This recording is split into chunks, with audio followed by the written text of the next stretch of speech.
Welcome back. Juliet Party. College tuition rates are raising by 3.8% for private and 2.9% for public on average per year. How are we going to ensure students get an affordable university education? Well, education, especially at the college level, is a very critical thing for the United States service economy. And what we've seen in the 90s is when FAFSA, the federal aid, was reduced, college tuition reduced as well. So as the Juliet Party, we want to cut back a little bit on the funding that the American government provides in terms of loans, so that the colleges know that students can't always count on the government. So to have those students, they will have to cut their prices. I mean, what you're having is $50,000 tuition for private universities. And most of that is financial aid either from the school or the governmental loan. And the schools can offer a lot of financial aid. They have millions and billions of dollars of endowments. But the United States government is making the people too dependent on its funds. You can't just rely on the colleges cutting down tuition. Well, no, you also have private charities, you also have private organizations, and also you can just get a loan from a bank. Yeah, you're right, though, but the government still has You said you were cutting down loans, though. No, federal loans. Federal loans. Private loans would be encouraged to help boost our economy, to increase competition between the private businesses, and overall improve the economy and the education simultaneously. It kind of sounds like what we have right now. We're reducing federal loans and we're encouraging private companies. But so what you guys are saying is that we need to completely cut back, completely No. the system of federal loans. I made it clear that we want to cut back a little bit gradually. We want to stop the government's pouring of massive funds into governmental loans for education. We want to step that back a bit. We're not cutting it completely. It's still going to be there. We want to make sure it's capped and under control. So how much you want to cut it down, though? Well, again, that would have to be seen by, since it's rising against higher than the rate of inflation, that have to be by a select group of financial advisors. But we're looking at about what is inflation right now. So, or anything that the difference between what the inflation is and what we are providing versus the colleges as well.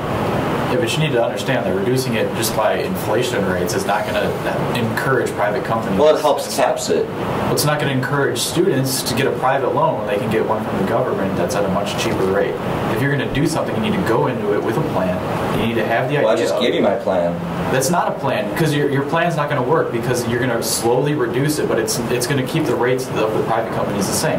You're going to want to How is it going to keep the rates the same? Please explain that to me. Because what you're doing is you're slowly lowering the federal involvement. Yeah, we're having less people dependent on the federal government. I don't understand how you're making it less, because people are going to come to the federal government because the rates of the private companies are so much higher. You need to reduce the federal government so that these private companies, their loans, become competitive. And then that's what we're doing by taking the government out of the picture. But no, you're doing it very slowly, and that's not going to solve. So you want to cut it overnight, so that you make sure that everyone does not have a chance for a loan. It's going to go at a much faster rate, because then it'll allow more people to become involved with these different companies to get the loans that they need. Again, the Juliet Party wants something that works for America. If we do this slowly and we say it's not working out, we can always try to change it. If you want to cut it overnight, that's fine by you. But if you're going to have thousands or even millions of people that don't have the government behind their back because you cut this program overnight that's been in law for over half a century, then that's okay, that's what you stand for. But I want to bring it back to you, Jakub. Aren't you afraid that if you do this slowly, gradually over a time, don't you think people are going to start to fall out of the belief that you're actually promising them something? Because if you think about it right now, Obama's promising this Affordable Health Care Act, and he's been promising that for quite some time, but you know... You have to understand that parties in Congress, especially the Republican Party, are highly opposed to this. There's a lot of tension there, a lot of friction, so that's why that's not going there. But what I want to say here is, to what extent are you going to slowly, gradually decrease government interference in federal loans? Because if people become situated in that as the norm, when you all of a sudden stop lowering the government increase or the government's participation in lowering the federal loans, and all of a sudden they're surprised, they're taken aback by, okay, why isn't the government supporting my education now? Aren't you afraid that people are going to just support you, but not going to support what you're saying? Well, yeah, we want that gradual transition. You have thousands of people that are dependent on these loans, right?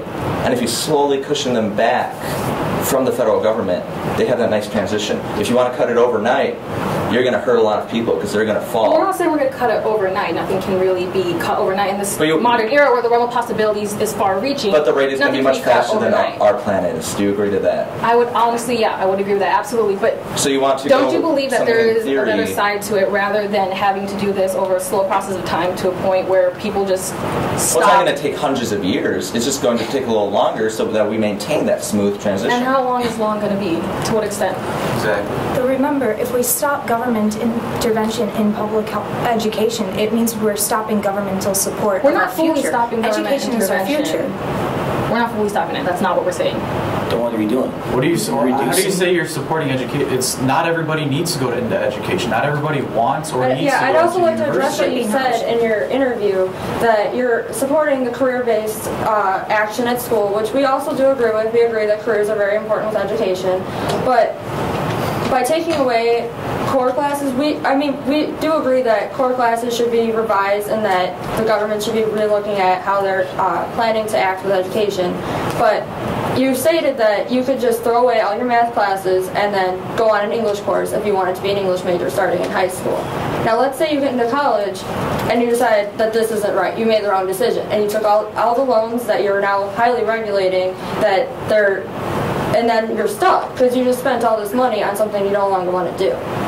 Actually, you need to do your homework because our plan is to reduce that involvement in the university level, not the high school level. In the high school level, it's about putting these people in the right environment to get through these classes and giving them the choice of where to go. So actually, you're completely wrong in my platform in that standpoint. You're going to look to the Juliet Party for that. Are you saying you believe in the core curriculum being established in high school, secondary educational systems today? Is that what you're saying? I'm saying that we should look to have a well-rounded education in high school and earlier than that. We should make sure that all aspects of education are touched on and that by the time you graduate, you have at least a little bit of knowledge in all subjects. I mean, no one really likes math. I mean, I don't like math, but I had to take math, and I'm glad I did because it made me more logically thinking. If I only took all English classes throughout high school, I don't feel like I'd be as strong of a person as I am now. Absolutely, and we definitely believe in education, but the problem with the core curriculum is that it's pledging that students can be college and career ready based, but I don't agree with that. To be honest, the same people that are putting that initiative towards having a more rigorous academic education for the nation's students, they aren't putting the same kind of standards based on those metrics for people that want to go into the educational system.